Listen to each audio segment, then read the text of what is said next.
Kosovës, të nderuar deputet të Kuvendit, të nderuar antar të kabinetit tri qeveritar, të nderuar ambasador dhe antar të korit diplomatik, familje të dëshmorëve të kombit, zonja dhe zotri, i nderuari kryetar i Kuvendit të Republikës, zotri Dimal Basha, nën kryetare Albulena Haxhiu, ju falenderit të gjithëve për praninë tuaj dhe për përkushtimin që dëshmoni sot ndaj shtetit tonë.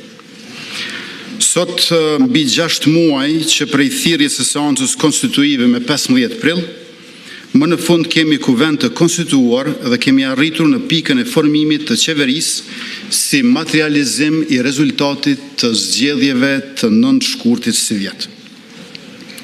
Kjo është një vonesë pa precedent në historinë e Republikës, ku 5 nga këta 6 muaj deputetët ishin duke pritur gjykatën kushtetuese. Kjo vonesë ka ndikuar në mbarvajtjen e punëve shtetërore, janë vonuar marrëveshjet ndërkombëtare, plani i rritjes me Bashkimin Evropian, proceset e reformave dhe është lënduar besueshmëria e shtetit tonë para partnerëve tonë ndërkombëtar.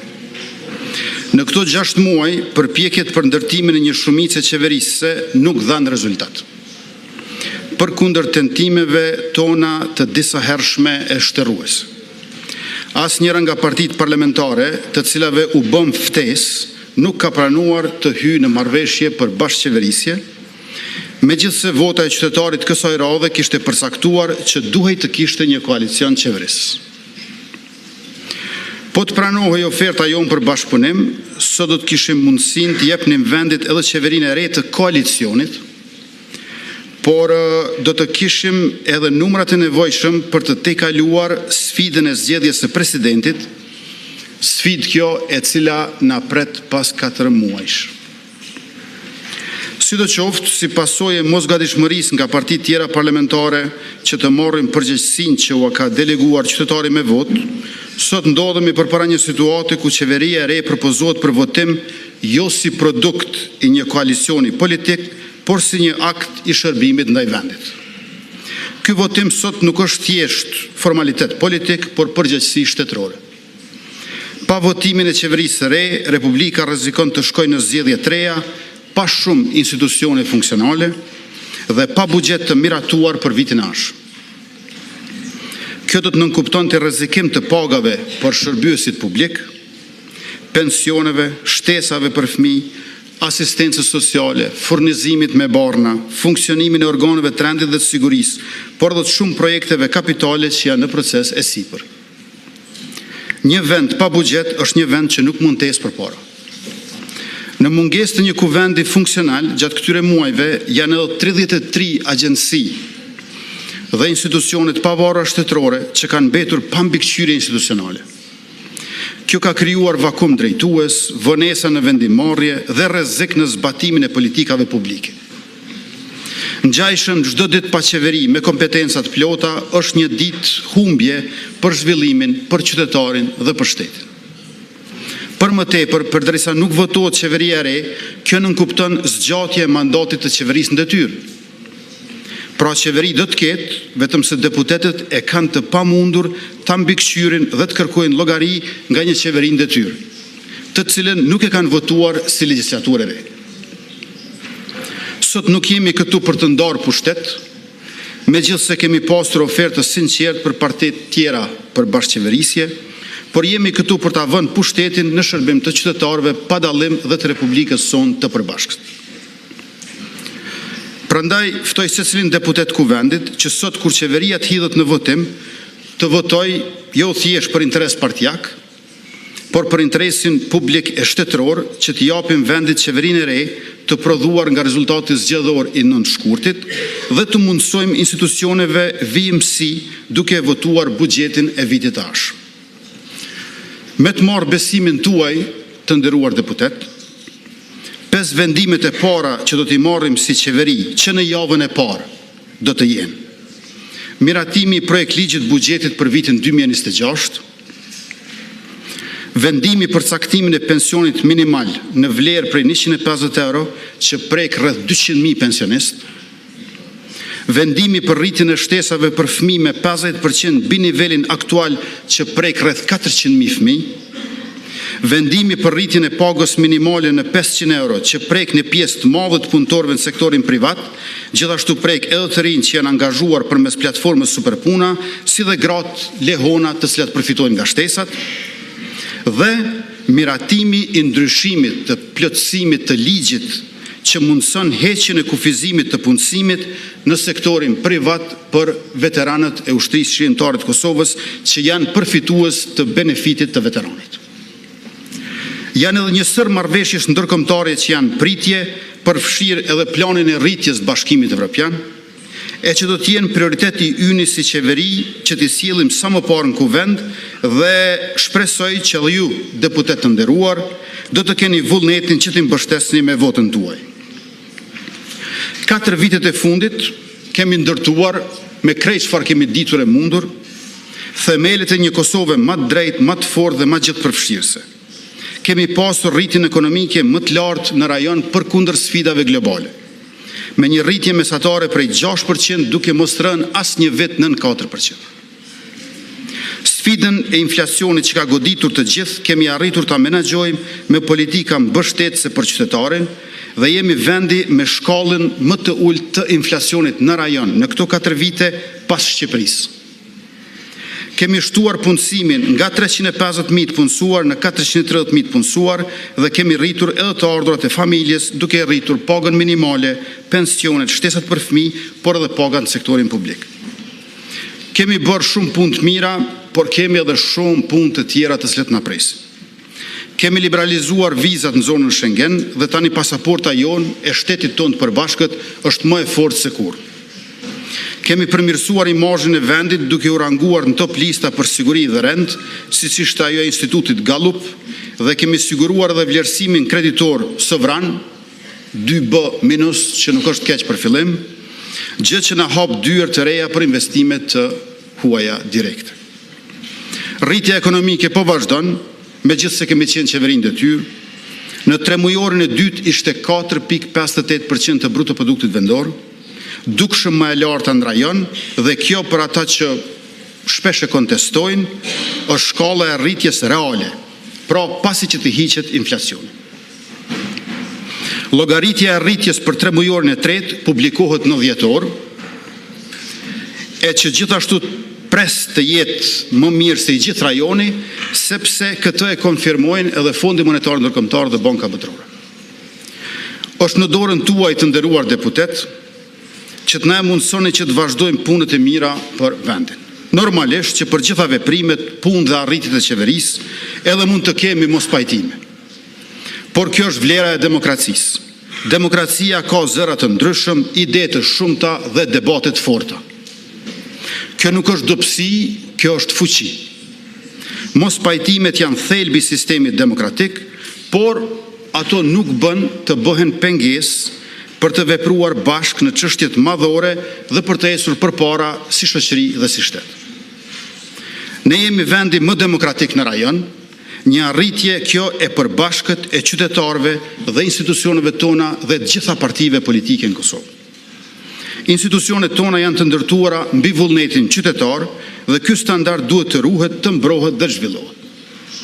Kuvendi është tempulli i demokracisë, është vendi ku ballafaqojmë idetë, ku i debatojmë politikat dhe ku i kërkojmë zgjidhjet.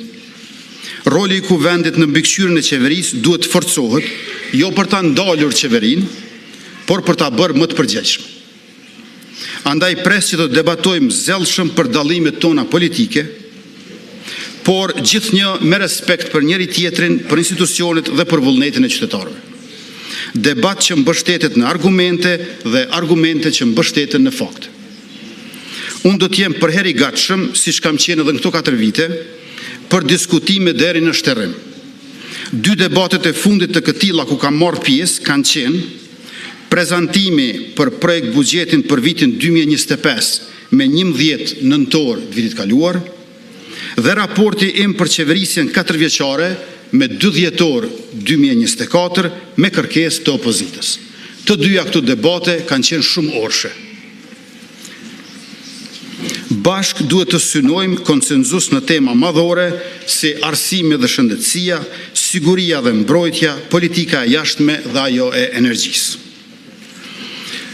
Të dashur qytetar, më lejoni së pari t'ju falenderoj juve, ata që votuan lëvizjen vetëvendosje dhe ata që i votuan subjektet e tjera për pjesëmarrjen në zgjedhje, për shprehjen e vullnetit të lirë dhe për përgjegjësinë e lartë qytetare përgjatë gjithë procesit zgjedhor dhe pas tij.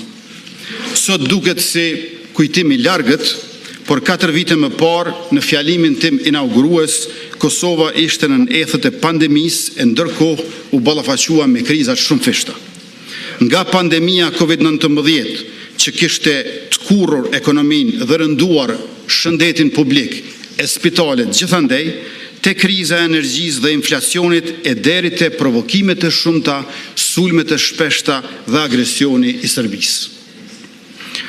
Brenda një viti siguruam vaksinat në bashkëpunim me aleatët tonë dhe menaxhuam me sukses procesin e vaksinimit të mbi 60% popullatës.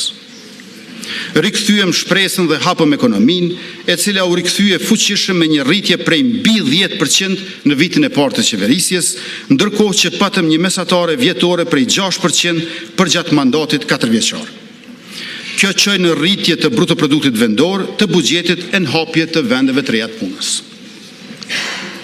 Kriza globale e energjisë dhe rritja e çmimeve që kanë prekur çdo familje, çdo biznes, Kosovën e gjeti me një krizë të trashëguar të sistemit energjetik. Termocentrale të vjetra që janë jo vetëm dotëse të ambientit, por edhe të ndjeshme ndaj çdo ndërprerje teknike. Krahas sigurimit të energjisë dhe mbrojtjes së qytetarëve nga rritja e çmimeve përmes skemave të subvencionimit të faturave, investuam në tranzicionin e gjelbërt me investime me energji të ripërtrishme dhe në përmirësimin e eficiencës. E nëpërmjet korporatës së sfidës së mijëvjeçarit, MCC, u sigurua investim prej $236.7 milion në ndërtimin e baterive me kapacitet 107 MW për 2 orë 340 MWh, që e vendos Kosovën në vendin e parë në botë për kapacitetet të baterive për kokë banore. Themeluam bursën shqiptare të energjisë Shqipëri-Kosovë Alpex dhe hapëm ankondin e parë solar prej 100 MW në Kramovek të Raovecit. Në mandatin që na pret do të shqyrtojmë mundësinë e përdorimit të resursit më të vlefshëm që e kemi. Përdorimin e lignitit përmes gazifikimit për gjenerim të energjisë elektrike. Ky do të jetë projekti më i rëndësishëm në dekadat që do të vijnë. Ofruam pakon më të madhe mbështetëse për përballje me inflacionin dhe krizën energjetike si përqindje e brutoproduktit vendor. Në Bankën Botërore kaluam nga përfitues në donator, ndërkohë që shënuam rritjen më të madhe ndonjëherë në gjithë indikatorët e demokracisë, sundimit ligjit dhe të korrupsionit. Unë nuk kam qenë vetëm kryeministri i shqiptarëve, por edhe i pakicave kombëtare apo i komuniteteve jo shumicë, të cilat përbëjnë rreth 8% të popullsisë të ne dhe janë pasuri e shoqërisë sonë. Kemi lansuar masën e veçantë të punësimit për 2000 qytetarë të komunave të Leposaviqit, Zubin Potokut, Zveçanit dhe Mitrovicës Veriut, dhe përveç kësaj në Kosovë, në polici, janë punësuar 199 kadet serb prej nëntorit të vitit 2022 e këtej, dhe i kemi nga pranvera e vitit 2023, mbi 100 të punësuar me kontratë pune të vazhdueshme në 4 komunat veriore dhe mbi 200 me kontratë mbi vepër. I kemi ndarë 12.3 milion euro për 149 projekte kapitale për komunat me shumicë serbe gjatë vitit 2023 dhe 11 milion euro të tjera në 2024 për 150 projekte kapitale.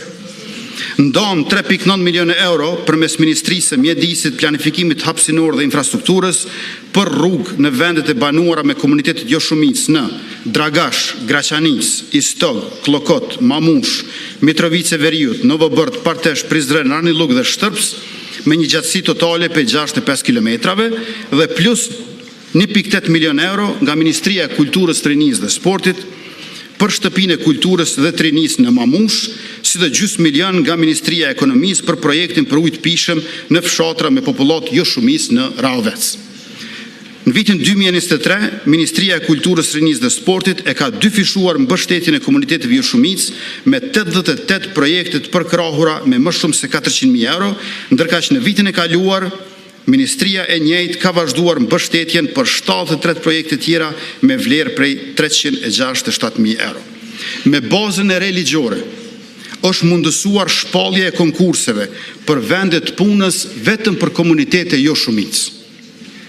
Deri tani konkursi janë hapur Ministrinë e Mbrojtjes, Ministrinë e Punëve të Brendshme, Ministrinë për Komunitete dhe Kthim, Ministrinë për Zhvillim Rajonal dhe në zyrën e Kryeministrit. Të nderuar deputet, gjatë këtyre viteve jemi përballur me provokime të vazhdueshme dhe me sulme të shpeshta të Serbisë, e cila solli 4 herë brenda 2 viteve të para qeverisë ushtrinë e saj në kufirin me Kosovën.